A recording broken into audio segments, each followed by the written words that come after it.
Very good morning to all. In this lecture we will discuss magnetic field by Ampere's law.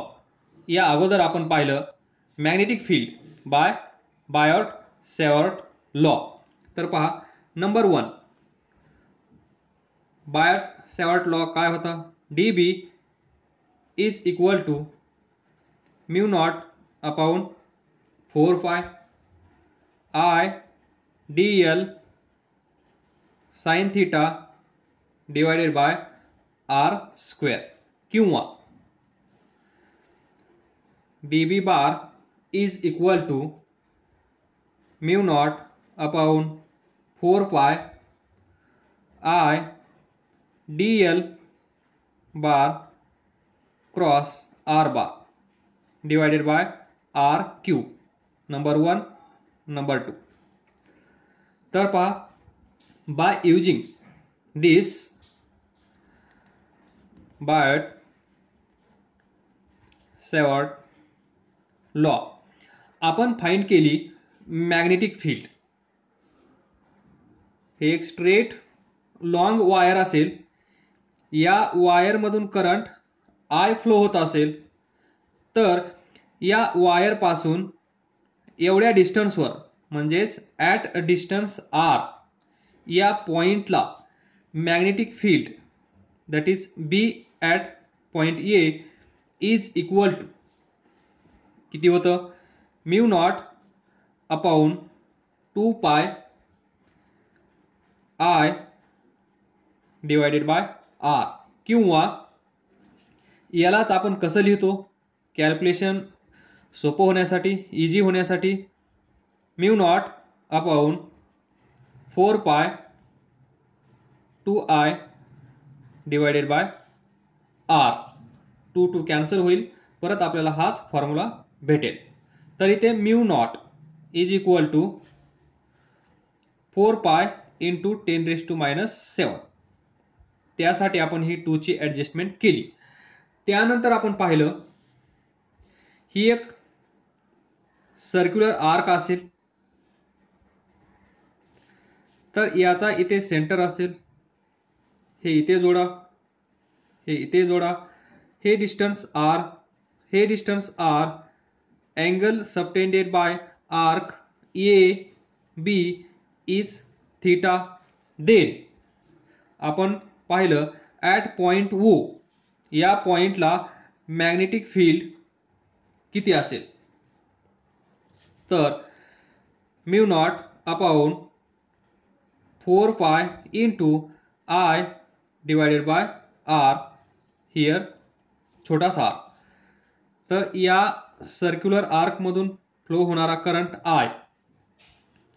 तर आपण by using this formula we can find magnetic field at point O. हे पण आपण पाहिलं. याच्यामध्ये एक special केस पण आपण पाहिली. ही जी सर्क्युलर आर्क आहे याचीच आपण एक्सटेंड करून जर याचं सर्कल बनवलं तर या सेंटरला, या सर्कलच्या सेंटरला इथे मॅग्नेटिक फील्ड किती असेल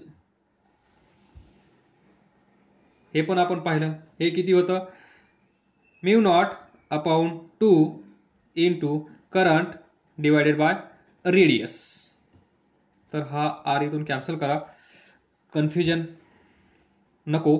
r r r छोटासा r कन्सिडर केला आहे. त्यानंतर आपण पाहिलं याला आपण म्हणतो magnetic field produced by current in circular arc of wire. आणि ते magnetic field produced by this straight current carrying wire. त्यानंतर axial magnetic field. Axial magnetic field म्हणजेच हा असेल सर्क्युलर लूप. या सर्क्युलर लूपचा इथे सेंटर असेल. तर सेंटरमधून जाणारी लाईन ही असेल या सर्क्युलर लूपची सर्क्युलर लूप ही ॲक्सिस. तर magnetic field on this axis, magnetic field on this axis हा पॉइंट आणि हा पॉईंट समजा इन्फिनिटी आहे, हा पॉईंट समजा centre of this circular loop आहे, बरोबर. हे दोन पॉईंट सोडून कुठेही पॉईंट कन्सिडर करा, तर त्या पॉईंटला असणारी ॲट डिस्टन्स, समजा हा पॉईंट आपण इथे घेऊया, हे डिस्टन्स या सेंटरपासून आपण झेड कन्सिडर केलं. या सर्क्युलर लूपमधून फ्लो होणारा करंट आय कन्सिडर केला. त्यानंतर due to this circular loop current carrying circular loop, याच्यामुळे पण मॅग्नेटिक फील्ड तयार होईल. तर ते इथे वेगळं असेल, इथं वेगळं असेल, प्रत्येक पॉईंटला ते व्हॅरी होत असेल. तर त्यापैकी एक पॉईंट आपण इथे कन्सिडर केला, समजा याला आपण ए नाव देऊ.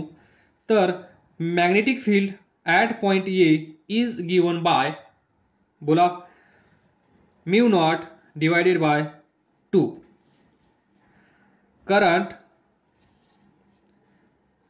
Radius of this circular loop. जर आर असेल तर आरचा square divided by Z square plus R square याची power 3/2. By using this formula we can find magnetic field at any point on axis. हे लक्षात ठेवा, ऑन ॲक्सिस. मग हा पॉईंट इथे असेल तर तुम्ही एवढं डिस्टन्स घेणार, हा पॉईंट इथे असेल तर तुम्ही एवढं डिस्टन्स घेणार. त्यानंतर हे कसं लक्षात ठेवणार, z square plus R square.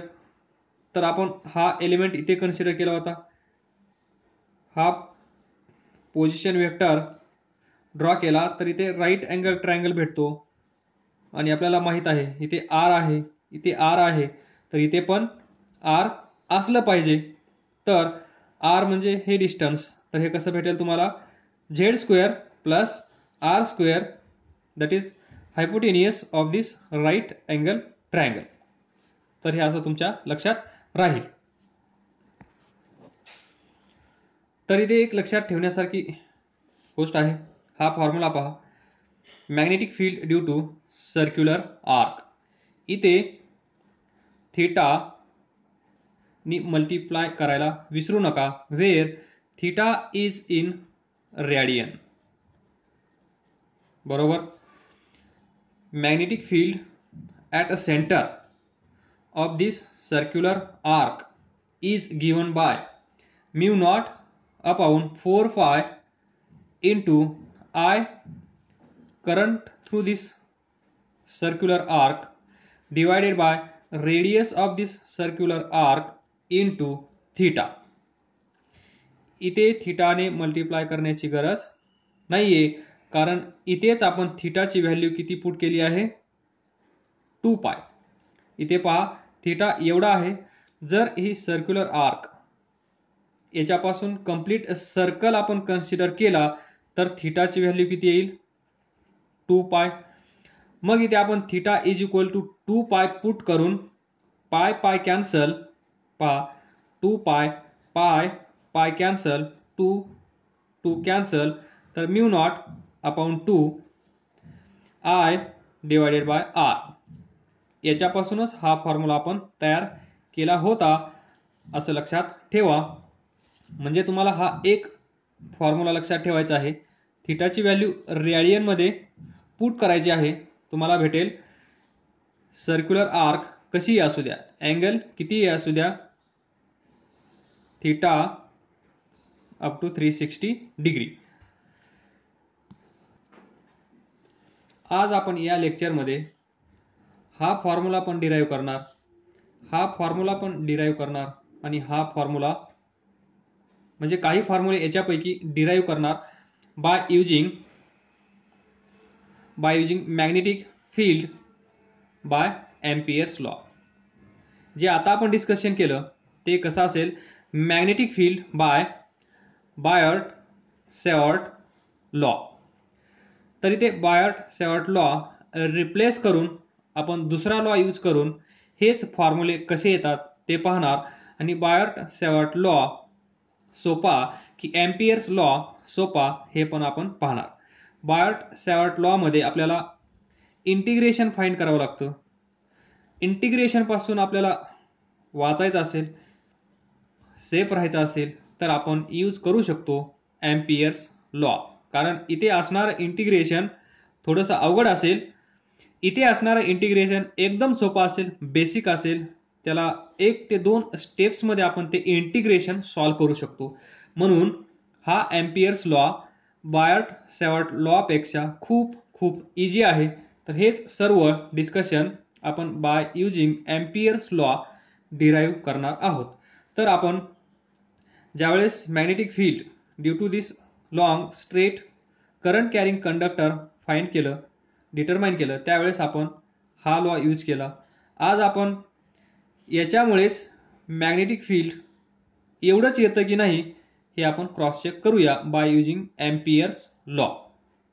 तर जसं आपण बायट सॅवर्ट लॉ काय आहे, त्याच्यामध्ये कोणत्या कोणत्या टर्म्स, पॅरामीटर्स आहेत, फॅक्टर्स आहेत ते आपण डिस्कस केलं.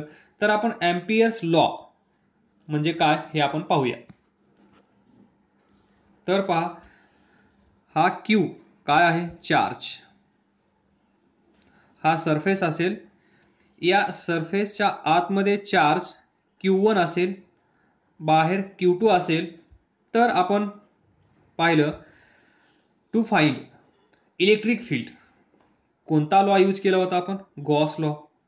गॉस लॉ काय होता, electric flux phi is equal to close integral of E bar ds bar dot product is equal to charge inside divided by epsilon naught, where E is electric field, ds surface area, q in charge inside this Gaussian surface, epsilon naught permittivity of free space.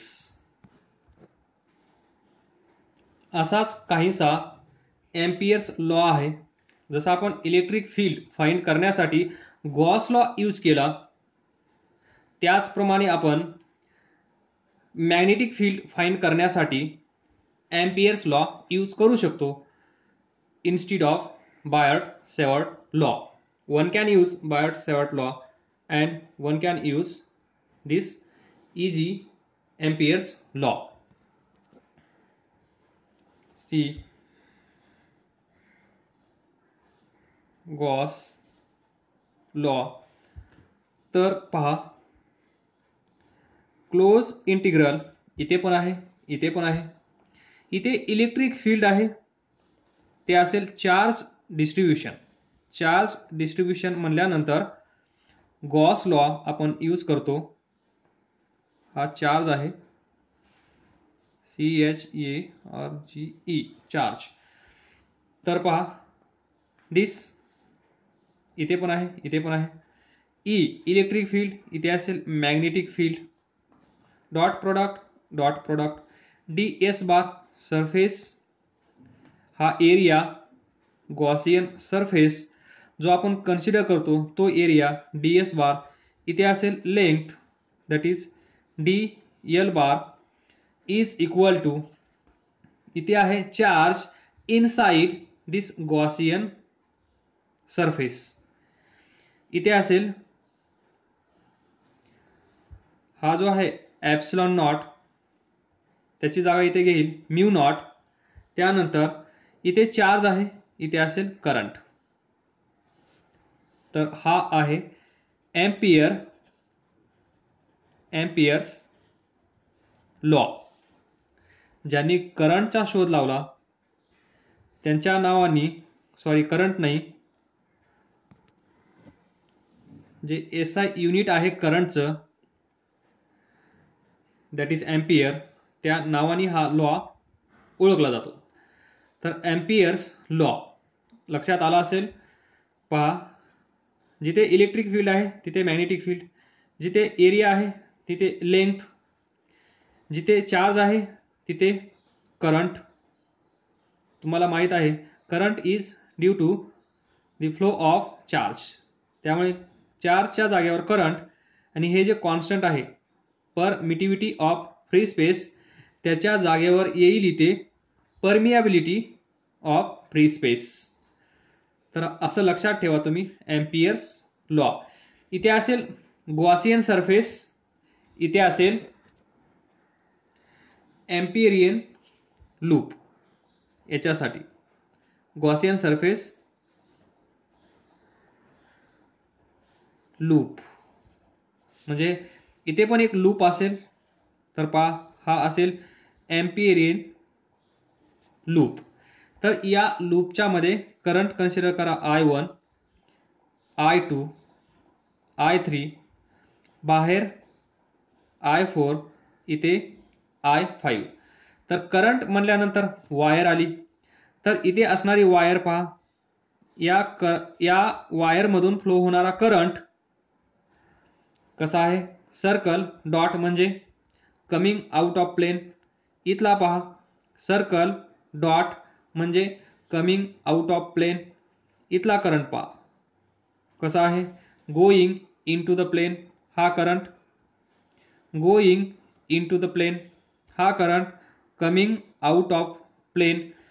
तर एवढ्या wires इथे available आहेत आणि या सर्व wires या प्लेनला म्हणजेच या पेजला कशा आहेत, परपेंडिक्युलर. अशा ही वायर अशी असेल, इथली वायर अशी असेल, इथली वायर अशी असेल, इथली वायर अशी असेल. म्हणजे काही वायरमधून करंट आपल्याकडे येत आहे, घाबरू नका. काही वायरमधून करंट आपल्यापासून दूर जात असेल म्हणजेच इन टू द प्लेन. जो करंट आपल्याकडे येत आहे त्याला आपण म्हणतो कमिंग आउट ऑफ प्लेन. तर हा आहे out of plane, coming out of plane, coming out of plane, going into the plane, going into the plane. तर इथे पहा हा जो सरफेस आहे, आलं लक्षात, या सरफेसला या लूपला आपण म्हणतो एम्पिरियन लूप. इथे गॉसियन सरफेस, इथे एम्पिरियन लूप. तर ही वायर असेल, ही वायर असेल, ही वायर असेल, ही वायर असेल, तर कुठेही पहा या ज्या वायर्स आहेत, तर इथे तुम्हाला करायचं काय आहे, जर हा लॉ यूज करायचा असेल, कोणता, एम्पियर्स लॉ जर आपल्याला यूज करायचा असेल, तर आपल्याला हे सर्व पाहिजे. म्यू नॉट तर कॉन्स्टंट आहे, हा I1, I2, I3, I4, I5. इथे भरपूर सारे करंट्स अवेलेबल आहेत, इथे फक्त एकच I आहे, तर या आयच्या जागेवर काय येईल, in short net current. Net current encircled by Amperian loop. हा जो लूप आहे या लूपच्या आतमध्ये किती करंट आहे, म्हणजे या लूपच्या आतमध्ये हा आहे, या लूपच्या आतमध्ये हा पण आहे, या लूपमध्ये हा पण आहे, या लूपमध्ये हा नाहीये, या लूपमध्ये हा नाहीये, म्हणजे हा कन्सिडर करण्याची गरज नाहीये, हा कन्सिडर करण्याची गरज नाहीये. तर हा कन्सिडर करावा लागेल, हा कन्सिडर करावा लागेल, हा कन्सिडर करावा लागेल. जसं आपण इथे या गॉसियन सरफेसच्या आतमध्ये असणारे चार्ज कन्सिडर करत होतो, त्याचप्रमाणे एम्पियर्स लॉ मध्ये आपण हा जो एम्पिरियन लूप आहे त्या लूपच्या आतमध्ये असणारे करंटच फक्त आपण कन्सिडर करणार. तर या करंटचा प्रॉब्लेम सॉल्व्ह झाला. म्यू नॉट कॉन्स्टंट आहे, याचा प्रॉब्लेम सॉल्व्ह झाला. त्यानंतर B bar dot D L बार.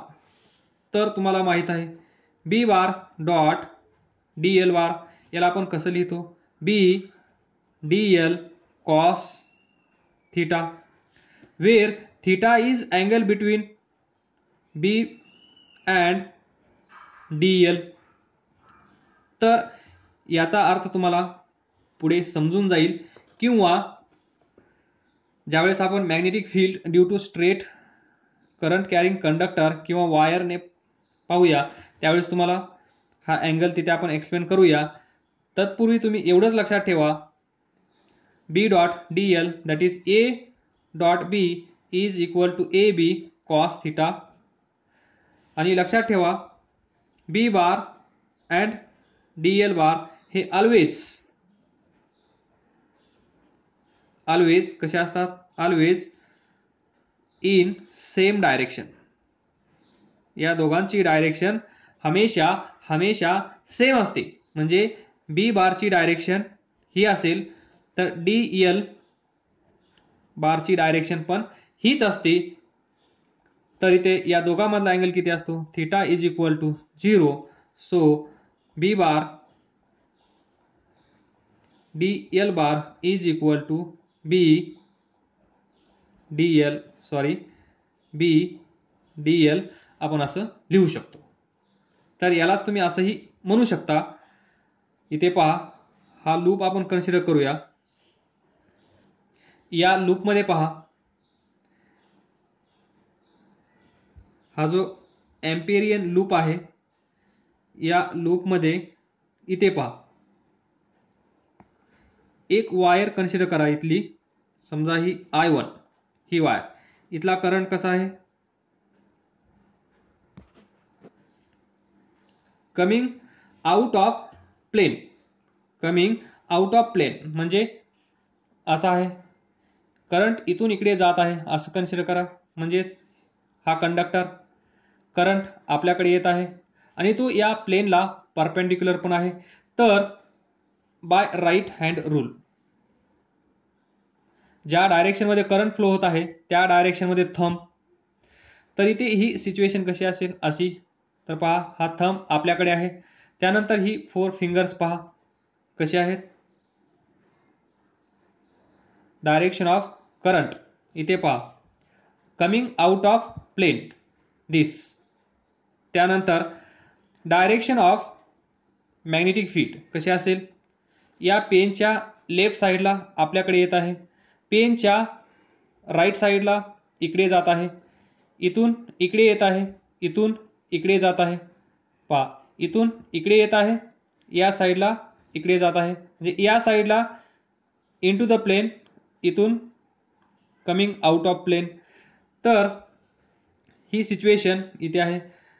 हा जो वायर आहे या वायरमधून फ्लो होणारा करंट आपल्याकडे आहे या डायरेक्शनमध्ये. त्यावेळेस या साईडला डायरेक्शन ऑफ मॅग्नेटिक फील्ड अशी आहे, या साईडला डायरेक्शन ऑफ मॅग्नेटिक फील्ड अशी आहे. म्हणजे इथे पहा किंवा इथे पहा कशी असेल, अशी. इथे पहा कशी असेल, अशी. ही पोझिशन पहा, ही पोझिशन पहा, ही पहा, ही पहा. या प्लेनला कशी आहे, या प्लेनला या पेजला कशी आहे, पॅरलल. आलं लक्षात, कशी आहे, पॅरलल. बी बार दिस. त्यानंतर डी एल हा जो लूप आहे या लूपचा हा छोटासा पार्ट कन्सिडर केला. हा लूप या प्लेनमध्ये आहे, हा लूप या प्लेनला पॅरलल आहे. मग या लूपचा छोटासा पार्ट डी एल बार या प्लेनला कसा असेल, पॅरलल. आलं लक्षात. म्हणजे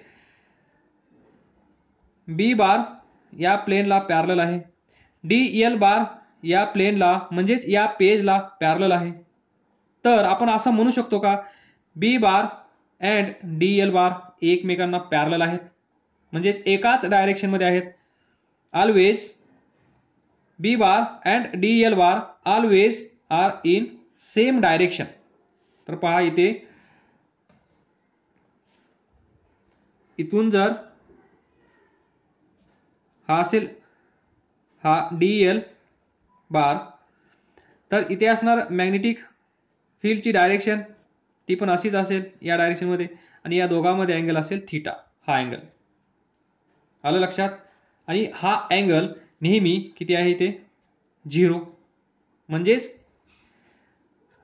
D L bar and B bar are always in same direction. आलं लक्षात.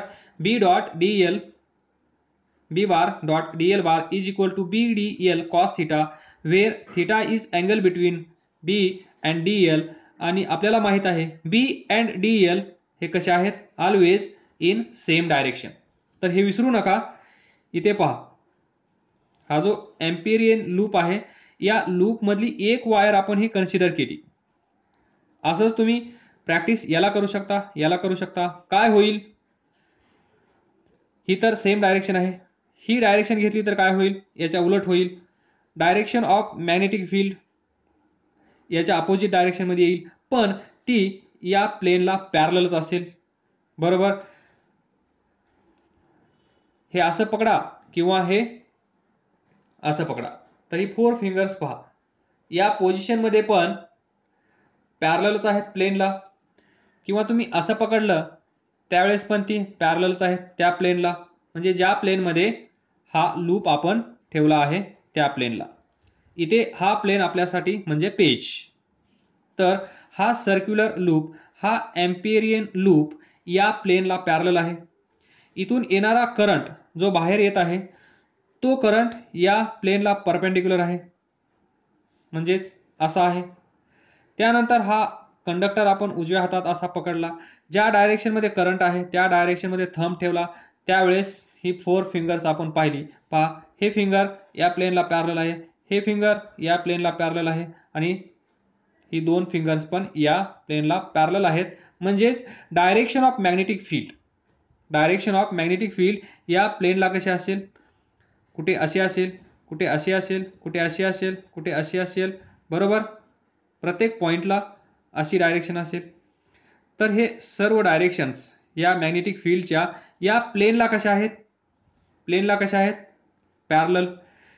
आणि हा लूप जो आपण कन्सिडर केला तो लूप याच प्लेनमध्ये आहे.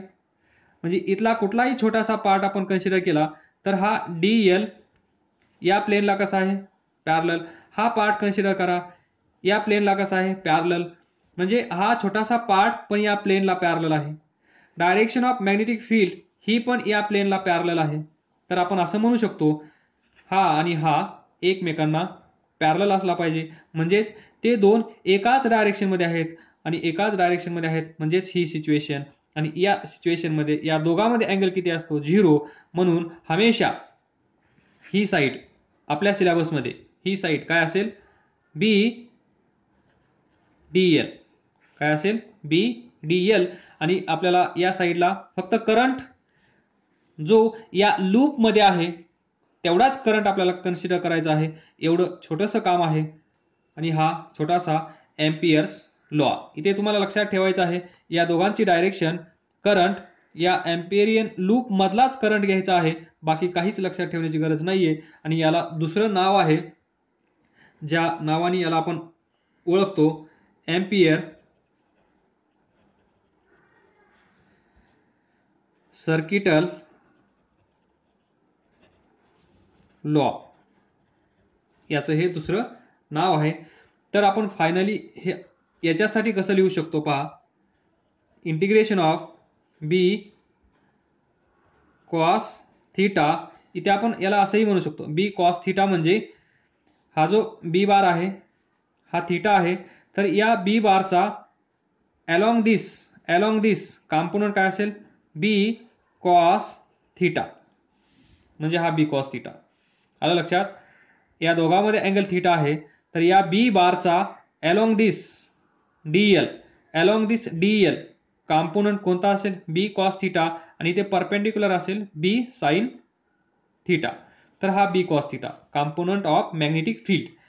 B cos थीटा हा DL is equal to mu naught into. तर करंट पहा, जे करंट तुम्ही डायरेक्शन डिसाईड करून ठेवा, जे करंट आपल्याकडे येत आहेत त्यांना पॉझिटिव्ह कन्सिडर करा, किंवा इथे असा उजवा हात ठेवा, आणि हा लूप असा आपल्या हातात आला पाहिजे अशी सिच्युएशन इमॅजिन करा. आणि थंब पहा, ज्या डायरेक्शनमध्ये थंब आहे त्या डायरेक्शनमध्ये जेवढे करंट येत आहेत तेवढे पॉझिटिव्ह कन्सिडर करा, आणि उरलेले सर्व निगेटिव्ह.